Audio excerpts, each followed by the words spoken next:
I got the referral from the doctor's office, and then I went to my car. I sat in the car and I called the neurologist department.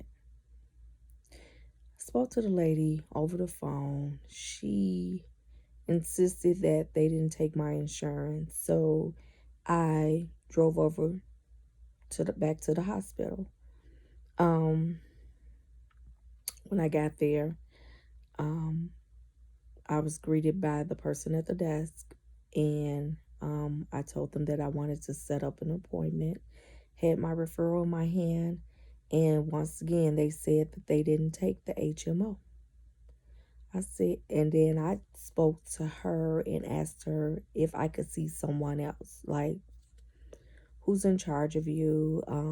I just was approved for this referral, and I spoke to the caseworker because I just got discharged from the hospital today, and they told me that I will be able to see a neurologist here. So she eventually went to the back and got someone. They came up, and the lady, she asked me my name. I told her my name. She said, "Oh, you're the young lady that was discharged today." I said, "Yes, I am." I said, would it be possible for me to make an appointment?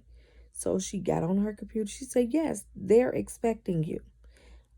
She made an appointment for me, and I was able to see the neurologist 10 days later. So I left there and I went and got my prescription. The doctor on duty, he prescribed me a pain relief medicine with caffeine in it. And that's basically to help treat the headaches that I had, because I had severe headaches at this point. And then he gave me 300 milligrams of gabapentin, and that's a pill that's used to treat nerve pain. So fast forward, I'm at the hospital again. Oh, I forgot to mention that the vitamin D, I was able to get a prescription for it, but I thought that it was 500 milligrams. It was actually 5,000 milligrams of vitamin D that I needed to take one time a day. So I went to the doctor's appointment. I went in, of course, did the protocol, the weight, the, temperature, the blood pressure and everything. And then I was able to see the neurologist. She had me to stand up, walk, just normal walk. Then she asked me to do one foot in front of the other. And at this point, I couldn't do that. My balance was totally off.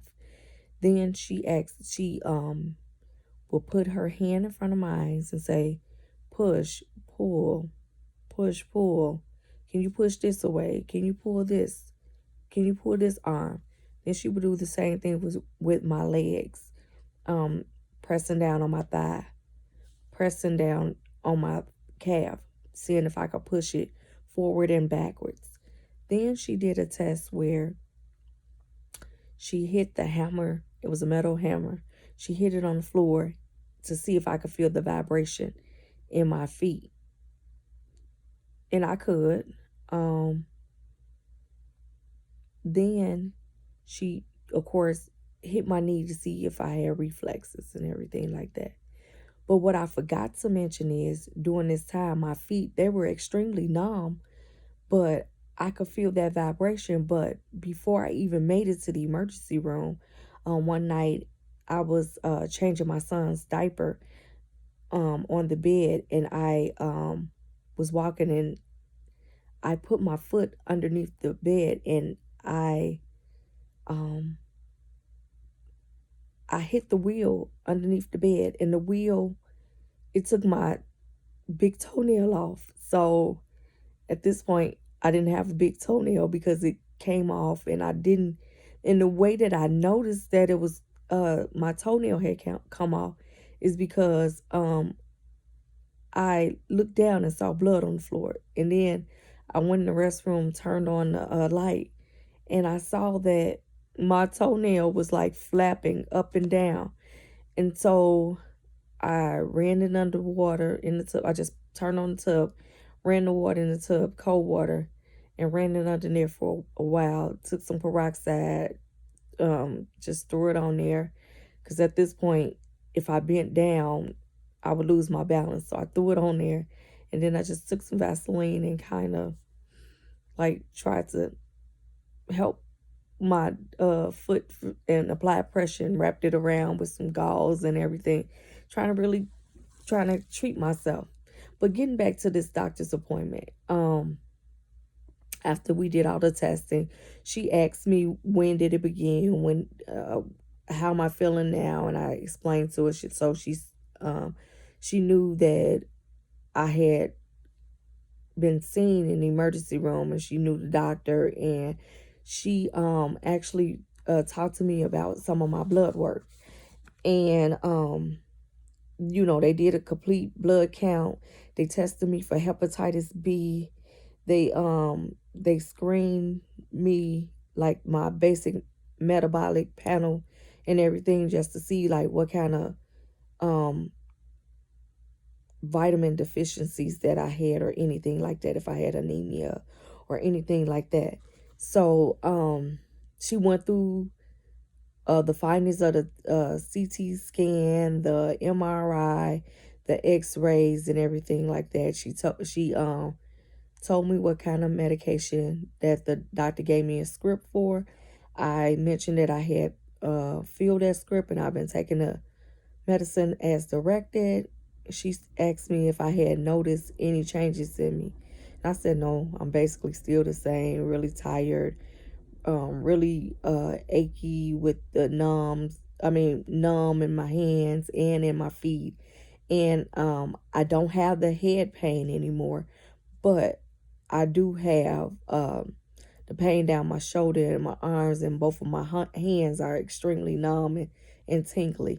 So at this point, she talks to me about this drug. Uh, she said because when she did a test with me, she noticed that I wasn't hepatitis B positive. So that was a good thing.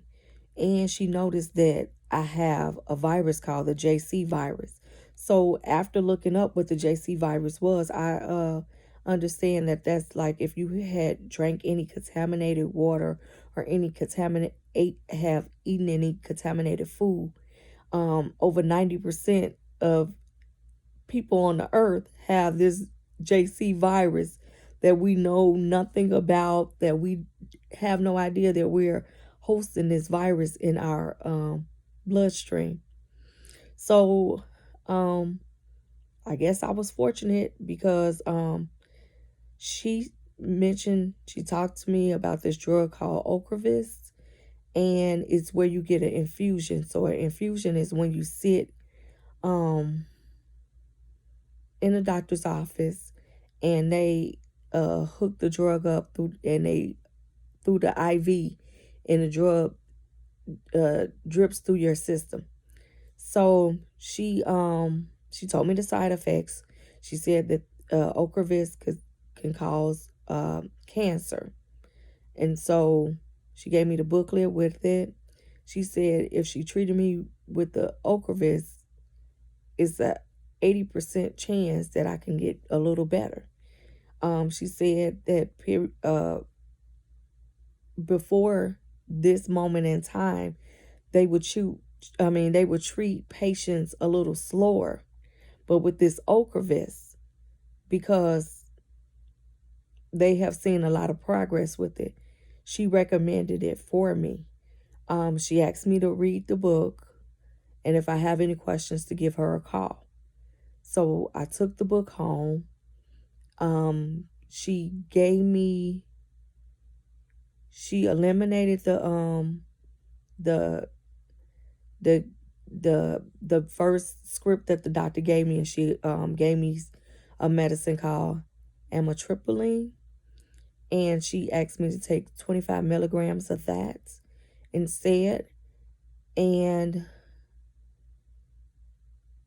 she also gave me a script for physical and occupational therapy.